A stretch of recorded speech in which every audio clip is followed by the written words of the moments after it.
This one has a very interesting story.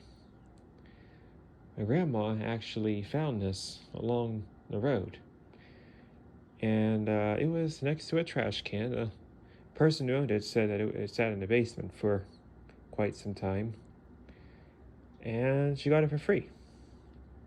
But I think Matt Cat replaced the motor on it because this isn't the way this isn't what it sounded like when I got it. But it's still a pretty great machine.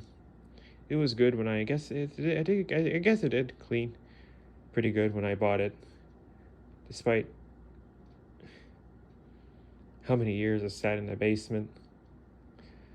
This one's from 1993.